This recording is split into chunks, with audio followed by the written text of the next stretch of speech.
Hello friends, now this is our ninth lecture on an apology for poetry by Sir Philip Sidney, and today we are going to consider this point whether failing in poetry is better or more excellent than giving true account in history. Aristotle has very clearly stated that poetry is more philosophical and more studiously serious. He uses two words. One is katholan. Katholan means, yesterday we had this word katholan, universal. Poetry is katholan and history is kathekaston. Kathekaston. Both are Greek words. Kathekaston means Greek words. So, in history, you will get a particular account of individuals, like say Alcibiades. He was an Athenian statesman and general. So you will say Alcibiades did this or that. That's all. So, or he did not do this or he did not do that. Or these are his achievements like that. So you get particular acts of particular persons. And therefore he says, there is nothing new. The historian is tied, so to say. He is bound. He is bound by verity or truth. Veritas, that again. Verity, that is truth. Understand? Verity. Okay, but what about the poet? The poet has got freedom. He is liberal in that way. His attitude is liberal. He can change slightly here and there to modify things. But there are certain things you cannot modify. Suppose you are painting the portrait of Vespasian. Vespasian, the Roman emperor. You cannot, the painter has no freedom to change the face of Vespasian. There we have to be true to this situation. But as we have already seen, there are characters like Cyrus and Aeneas. So no, Cyrus, the perfect king, and Aeneas, the virtuous person, the most virtuous person. So Cyrus, Xenophon gives an account of Cyrus. Xenophon's account, Xenophon's account of Cyrus, and then there is Justin's account of Cyrus. Justin, the historian, Justin. So both of them, they write about Cyrus. But Justin's account is pure history. Because already I think in one of my lectures I gave you the fact that Cyrus died on the battlefield. According to Justin, that is a fact. But Cyrus so excellent a character, excellent a king, that Xenophon takes freedom, says that it's not good, no, that he is dying on the battlefield. So Xenophon says he died of old age in his palace. Extreme old age. That means he lived long years because of his virtue, which is better. To know that he died, the knowledge that he died in the battlefield, at a cruel death, like in the history of Tipu Sultan, he died, he was shot dead by an ordinary soldier. Oh, that is too bad. That is history. But suppose somebody writes, for example, you have got Girish Karnal writing about history of the story of Tipu. You will find that how different both are. Because Girish Karnal, being a poet, a dramatist, and then also a poet, he slightly changed the life of Tipu Sultan to glorify him. The other one is, what a terrible thing is, an ordinary soldier shot him dead. So that is the difference between history and means true account and feigning. So in this case what happens is, Xenophon's history, Xenophon Cyrus and Justin Cyrus, both are different. Justin Cyrus is historical, but Xenophon is a virtuous king, or an accomplished king. So you have something to follow. Understand? That is the point. There is teaching. There is an aspect of teaching in Xenophon's Cyrus. Same thing as you can see, Aeneas. Virgil's Aeneas, and you have the account of Virgil by Darus Frigius. Virgil's Aeneas. Virgil's. And Darus Frigius. That is, Frigius was a Trojan priest as well as a historian. He has written the history of the Trojan War, a part of the Trojan War. See that? So in that, Virgil was a Trojan, the youngest son. Yes. So Virgil and Darus Frigius, both of them have written Aeneas. But Aeneas, you have got the virtuous, the complete picture of a complete virtuous person. See that? But Darus Frigius, he speaks about the true account of Aeneas, which is better. In the true account, there is nothing you can follow, you can take home. Sometimes it happens, a teacher will be giving lectures for 1 hour, see, and he will be perspiring and sweating and tired. But at the end, there is nothing for the students to take home. It can happen like that. There are many instances. In my own example, I know a few processes like that. See, so then here's what happens is, so I'm not making, that may be because of the students' attitude also. I cannot compare it like that. See, very often students have complained to me also, the same thing. So you have been lecturing for a long period of time, but there's nothing that we can take home. So it can happen. So it depends on the mood and the subject and the way you explain and all those things. Okay, so Virgil gives the imaginative part. He takes some freedom. This is a liberal framing. But historian, he is tied, so to say. He is confined in the boundaries of truth. He cannot tell lies about it. But pleasing lies, the poet can do. That is the license of the poet. But in the pleasing lies, you have something to follow. You find a virtuous person. But in history, may not. That's the difference. Now, suppose where the painter can take freedom. In the Vespasian's case, you cannot take freedom. We have already seen. Because the face is shown and you have to draw, you have to paint according to that. But suppose a lady goes to a painter and says that, not very beautiful. She says, I want to paint a portrait of my face, but it should look beautiful. Not, sometimes it happens, photograph is 10 times more beautiful than the original. Sometimes it happens. Some people have photogenic faces. So their face, when the photographer takes, that will be better than the original.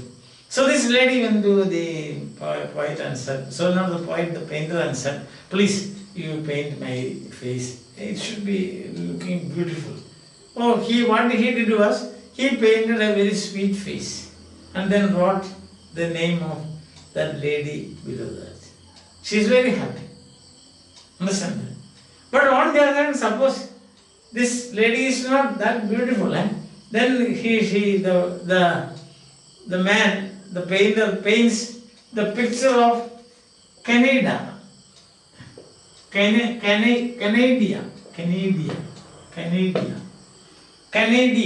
Suppose the painter paints the picture of Canada and right under that, just below that, the name of the lady will be terribly upset. Because Canada is a Roman witch, W-I-T-C-S, like witches in Macbeth. Imagine, suppose he does that. That will be a terrible shock, isn't it? Yes? Suppose I go to a painter and say, please paint my face. And he paints it like the Satan in Paradise Lost. Will I be happy? No. So, certain cases you have to. But on the other hand, he paints my face in like Prince Paris. I am not like that, but suppose it doesn't like that, I will be happy. So here the point is whether give pleasure or not. So the poet can take some liberty, so to say, freedom to make or to give pleasure to the readers. Understand? So historian cannot be liberal. Cannot be. Now the same case, you have got two characters, two very cruel characters in mythology. One is both of them are in Greek mythology. You have Tantalus, you have heard of Tantalus now. Tantalus. And Atreus. Now Tantalus, what he did was, he was a very rich man, but very proud and cruel. And he killed his own son. And then served his flesh to gods to please them. Terrible. Yes. But gods punished him, saying, he punished him, sent him to Hades, the underworld, and then put him in a pool of water. And just, he cannot touch it. At a distance like this, there's a tree full of fruits. He is not allowed to drink water and also to pluck the fruits. He is the pool of water, but he cannot drink it. That's the curse given to him. The fruits are near him, but he cannot touch it. So from there you have got the English word tantalizing, tempting, tantalizing. So Tantalus. So then what happens if you give the picture of Tantalus like exactly like that, then there will be not, it will be so shocking, Atreus. In the last class we had, what he did was, his quality is self-devouring cruelty. Cruel that his cruelty devours himself. How cruel a person is. Now suppose he is the picture of, or the story about Atreus is given as is, there is nothing to follow. Understand? But on the other hand, if we have, say, the picture of, say, some slight changes made, we can make it, we can make it a bit smooth. Otherwise it will be a horrid picture. It will be a harrowing tale of Tantalus and Atreus. That's the thing.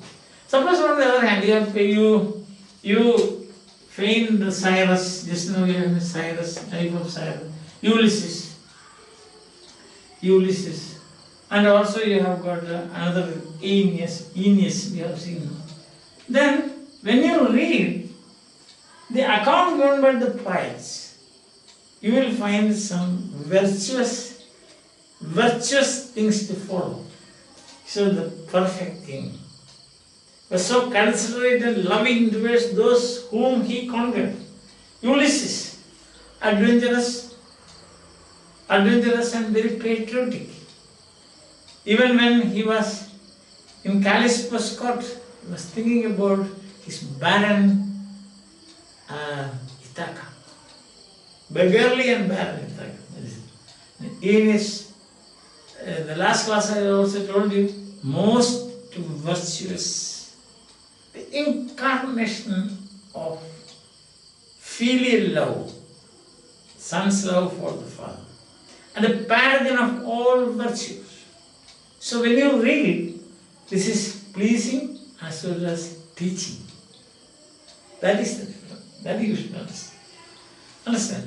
And then, so it says dissimulation, poetic dissimulation is good. That's what it is.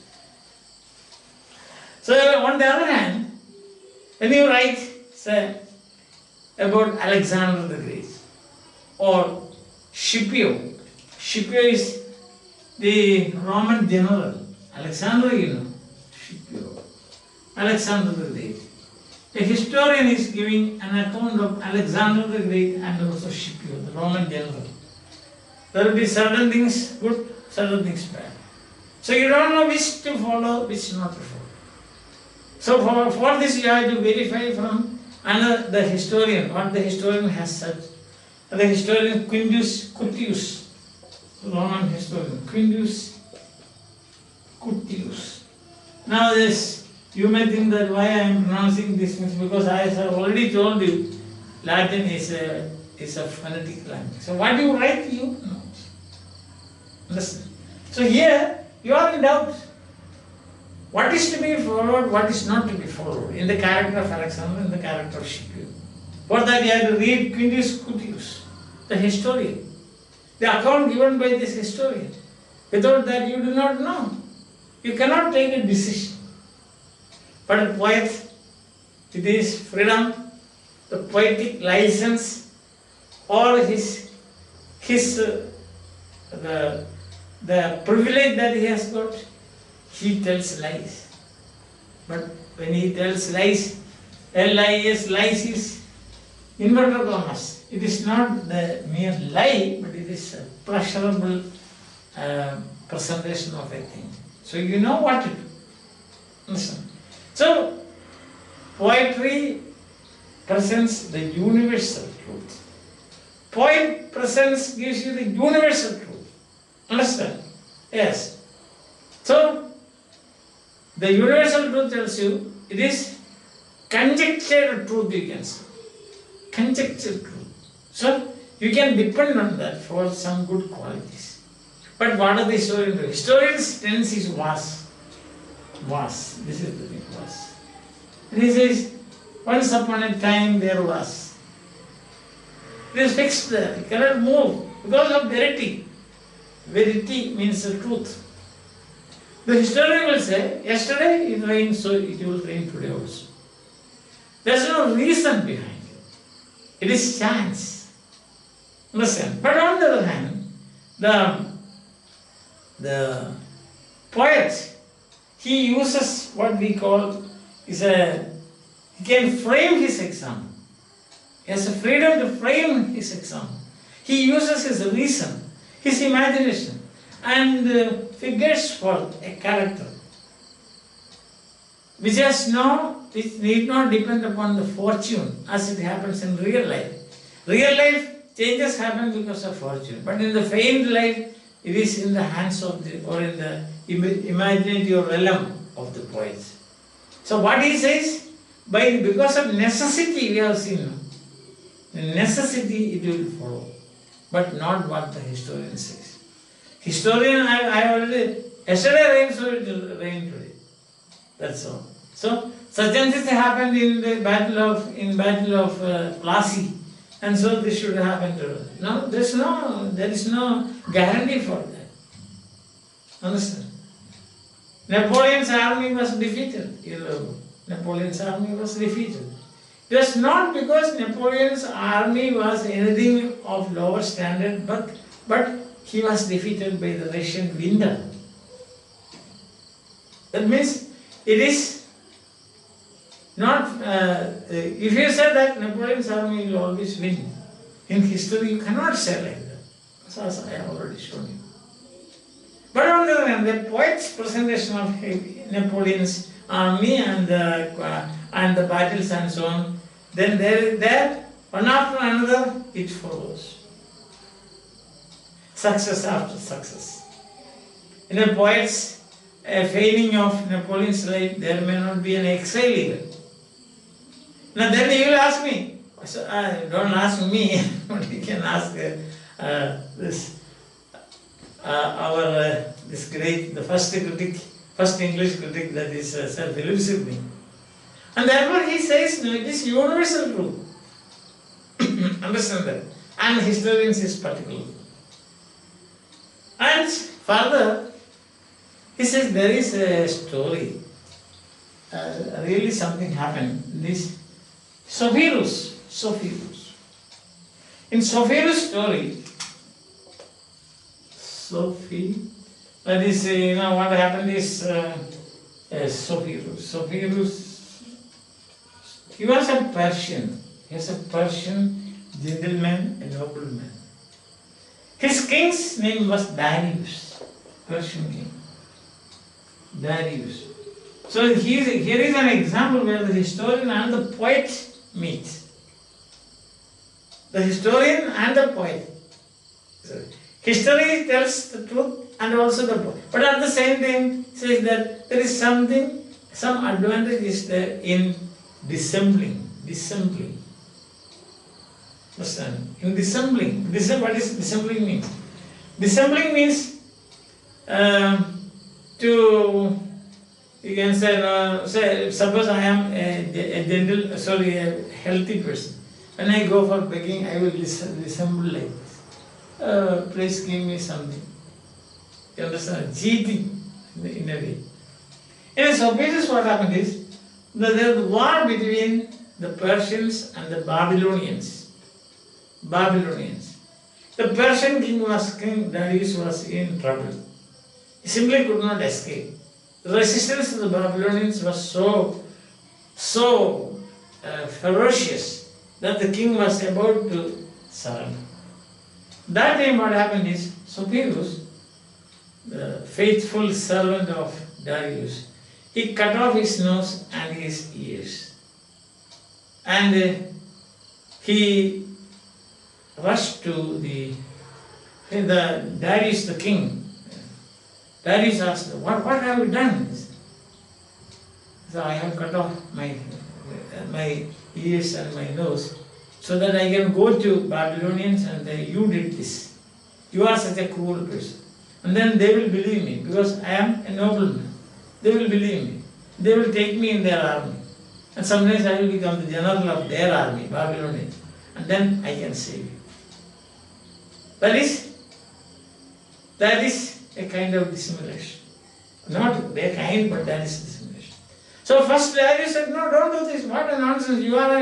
He told me, his first reaction was, you are such an unreasonable fool to cut your nose and your ears. Then at last he persuaded the king, and then the king said, okay, you try. So he went weeping and abusing King Darius. Then Babylonians thought, oh, he must be telling the truth. He won't be cheating us. Like the Trojan horse, He won't be teaching us, cheating us. And then, so they were very happy with this Sopirus, and he was made a general. And what he did was, he weakened the protection of the forts and the city. And within this time, when it was very weak, but the Persian army ended and massacred all those people. And the war, Darius won the war. Now here you see there are two things happening, poet and historian. Means it is his dissembling, Sopirus' dissembling is like the poet's dissembling. But the history is there. You got the point. Sopirus dissembled and therefore he gained something. Like that, the poet dissembles and then he gains something. What is that gaining? Pleasurable teaching. So therefore he says, the quotation again, today to support this, for that a famed example hath much force to teach. He says, for that, you can take this down, that a famed example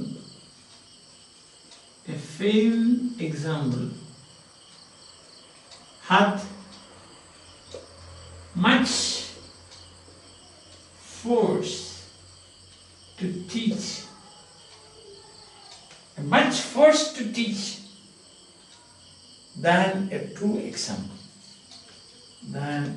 Or as a true example. That is the thing. So, you can quote this. If you get a short question like this, which is, who is more excellent? For that, a famed example hath, old form of has, much force to teach as a true example. What more you? Sopirus. And I hope you followed the story of Sopirus. Sopirus was a Persian gentleman and nobleman. He was so faithful to his king Darius. Darius was in danger. So, without anybody asking him, he cut off his nose and ears. went to Darius and said, this is my plan, this is my strategy. First he refused and then he said, okay, you try. He went, became a general there and the enemy. And then he weakened the resistance of the Babylonians, and the Babylonians, they had to surrender. Surrender, they defeated in war. That is by feigning. So then you will naturally ask me, what is this, the connection between that feigning and this feigning, the poet's feigning? See, he gained something by feigning. So also the poet gains something here. What does the poet gain? The poet gains the pleasurable teaching. He teaches, and he gains. Utile to dulce. Horace. Utile to dulce. Understand that? So that is what. And you can also see all Dante's Inferno, Purgatorio, Paradiso. What is it? Feigning. Isn't it? Feigning. Then Boccaccio's, and that is based on Boccaccio's stories, Decameron, Chaucer's feigning of a pilgrimage to St. Thomas Becket's tomb, and in that beautiful April morning, when that after he lay with his shoulders shooting, isn't it? Then what about that? That is a feigning. There might have been pilgrimages, no doubt about that. But that pilgrimage, the pilgrimage of the actual pilgrimage and the feigned pilgrimage, which is better? What will you say? Definitely you will say that it is Joseph's pilgrimage is 100 times better than the. You can read Middle Age English history, history of England in the Middle Ages. You can read it is available. There were pilgrimages, but what about the feigned pilgrimage? What about Paradise Lost? The description of paradise given by Milton, that's a feigned one. No such description is there in the Bible, but the whole thing is imagined by how beautiful it is. Isn't it? When the serpent looks through the walls, above the walls he sits and looks. He takes an aerial view of the whole thing. He looks very beautiful. You must read that. Understand? So these are feigned, but some such things might have happened. Therefore, what will you say is, the poet that so far exceed to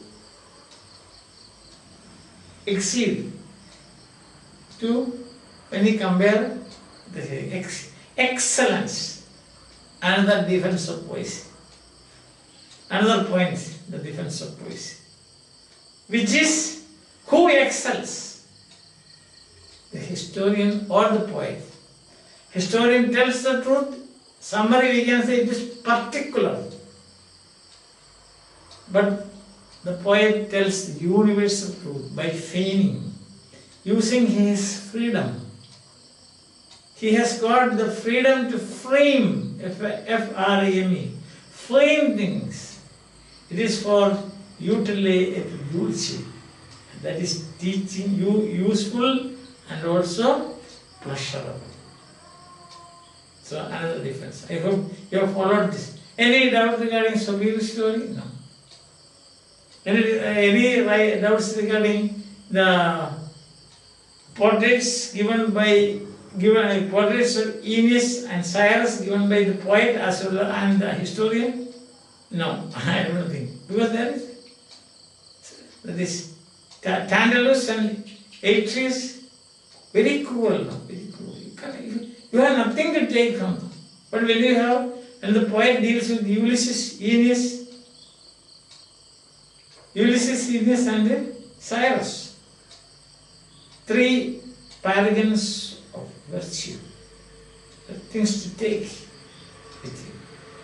So that is teaching. Therefore, conclusion, what is the conclusion?